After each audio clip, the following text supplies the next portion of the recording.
What's up, everyone? Today we'll be looking at Transformers Studio Series Dinobot Snarl. Snarl is actually the second out of the 5 Dinobots created by Ratchet and Wheeljack in the G1 cartoon, though in other iterations, like the War for Cybertron games, they're actually created by Shockwave, funny enough.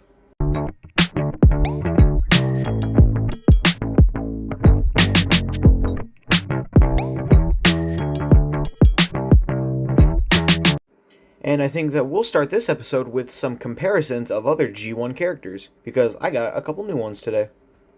Here he is next to Buzzworthy Bumblebee Cliffjumper, who I think is just the Earthrise version. Studio Series 86 Brawn, Studio Series 86 Starscream, and the only other Dinobot I have, Sludge. And while I do think the figure is very good, posability-wise, it is very bare bones, only coming with one sword and no other accessories, while I think in the show he does have a gun or two. But let's be honest, none of you guys care about what he comes with. You guys just want to see me transform this fucker. And unlike Sludge, this one's actually very easy. I say that with Sludge not being that hard, but he's just more annoying. Now, what I like to first do is I like to fold up his arms. There's going to be little pegs. You can see them right there. They just fold up into his shoulder and connect like that. Now, you're going to want to do the exact same thing on the other one. Make sure you have his shoulders oriented so it's pretty easy to see. Now, his back legs, the feet, just pop out just like this. And you're going to fold them out all the way. And you're going to bring his hands. And they're going to fold down in just like that. And you're going to want to repeat you guessed it, the exact same step. Make sure they come out and plug his hands in just like that. Now you're going to come to the back, take his little back spines and just pop them out like that. Move them up slightly so you can plug the head in.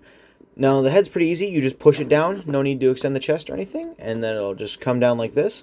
And we will leave it like that until we are ready to finish up the rest of the transformation. The next step I like to do is take his little spikes on the back, push them together, which will actually form his tail. And you're going to bring his legs and just spin him around. Just like this. Sometimes they're a little iffy to transform, but honestly they're pretty easy. You're going to spring them around. Do this.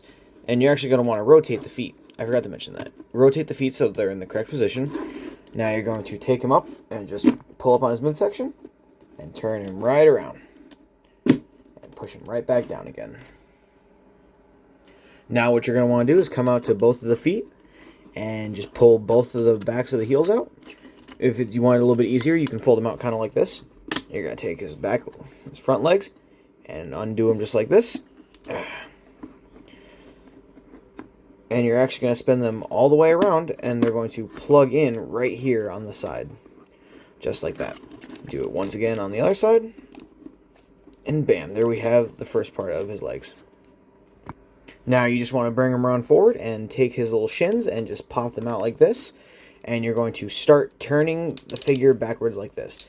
Now you should just be able to plug his shins in together like this, and you'll start to see something familiar coming out. If it's easier to do it, you could probably just pull it out to begin with. But you'll start to see his head come out. Yeah, I think it's a neat way of doing it, hiding his head in his shins. And then they just close right back up like how they used to, but it's probably going to be easier just to actually, this happens on a lot of figures, a lot of copies, and I know it's not just a me issue. Now you're just going to want to pop it out and bring it all the way back in, just like that. And make sure you fold the feet down, just like his feet, so that way they plug in just like this. You'll see in a sec. So what it's supposed to do is that it's supposed to plug into this midsection up here. You're supposed to be able to flip it up.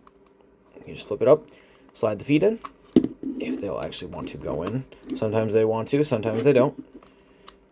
And you just push it back in, and they go together. Now you're going to take this little section right here. It's actually going to close in just... Sometimes it likes to close in, sometimes it doesn't. Best to just do it before you push his body in. Mine's a pain in the ass sometimes. You're going to want to move his feet in closer together. Bring this back piece down. And then just adjust his legs a little bit. And here we have Snarl in his dinosaur mode. Honestly, I like him. He's probably my favorite one just because I have a bias towards Stegosauruses. And, you know, if you actually have some blaster effects, they can plug into his tail, because in the G1 cartoon, he can actually shoot laser beams out of his tail, which I think is actually pretty cool. And for a little bit of weapon storage, it doesn't look the best, but it's a lot better than Sludge's gun under his feet, where you can put the sword into his back.